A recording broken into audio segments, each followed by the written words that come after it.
la plus dramatique dans la situation que nous avons héritée du régime sortant. Je m'en vais vous faire en quelques lignes l'état des lieux et les mesures immédiates de redressement, puisque le programme ou les projections que je vous ferai plus tard ont déjà démarré depuis 8 mois. Monsieur le Président de l'Assemblée nationale, honorables députés, les actes que le Président de la République a posés depuis sa prise de fonction manifestent clairement ce tournant que notre nation se doit de prendre pour restaurer le crédit de l'État et de l'administration publique devant le peuple, ainsi que pour redresser toutes les dérives précitées. En effet, dès sa prise de fonction, il a chargé le gouvernement de mettre en place un plan d'action d'urgence dans l'attente de l'adoption du nouveau référentiel des politiques économiques et sociales. Dans ce cadre, le gouvernement a enregistré d'importantes réalisations au cours de ces 8 derniers mois qui ont balisé le chemin à la vision d'un Sénégal souverain, juste et prospère, ancré dans les valeurs fortes. Nous nous sommes tout d'abord attaqués à la mère des batailles, à savoir l'établissement de la situation de référence des finances publiques, de l'état des lieux des contrats au niveau des secteurs stratégiques et la reddition des comptes. Bref, un Sénégal juste puisque transparent et au meilleur standard de la bonne gouvernance. À cet égard, nous ne pouvions pas nous imaginer un seul instant que le mal était si profond. L'audit des finances publiques sur la période du 1er mars 2019 au 31 mars 2024 est à ce point particulièrement révélateur des dérives du précédent régime, avec notamment les niveaux du déficit budgétaire et de la dette publique minorés. Cette situation a eu notamment comme conséquence la suspension des financements attendus en 2024 du Fonds monétaire international et de la Banque mondiale et le gel du programme économique et financier appuyé par le FMI. C'est le lieu, une fois de plus, de rendre hommage au président de la République qui a préféré sacrifier à cet exercice de transparence plutôt que de démarrer son magistère dans le mensonge.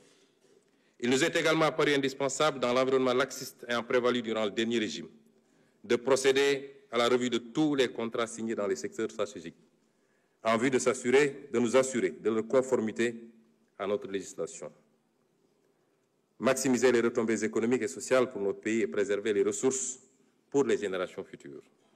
Outre ces travaux, l'exigence de reddition des comptes a été étendue aux nombreux chantiers payés non achevés, les hôpitaux, les écoles et universités en construction, les maisons de la jeunesse, et j'en passe, aux soupçons de corruption, de surfacturation et de détournement de fonds dans des projets et sociétés d'État.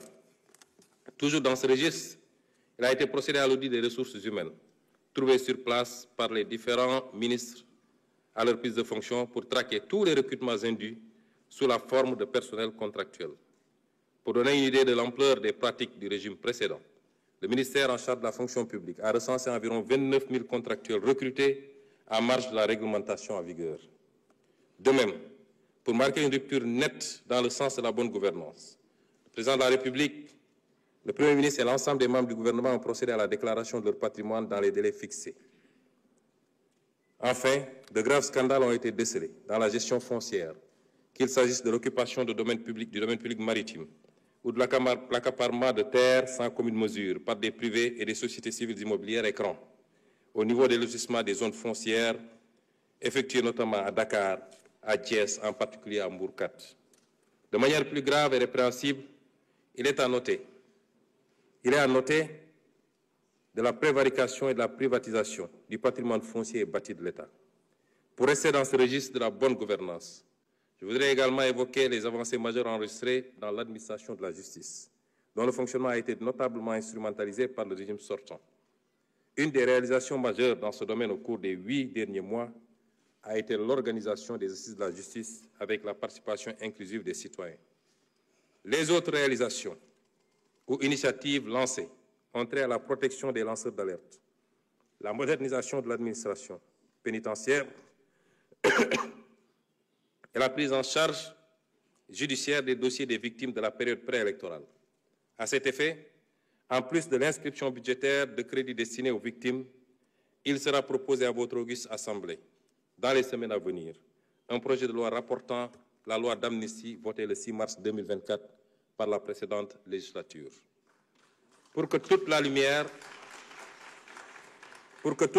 soit enfin faite et les responsabilités établies de quelque bord qu'elles se situent. Il ne s'agit pas ici de chasse aux sorcières, encore moins de vengeance, car aucun sentiment de revanche ne nous anime.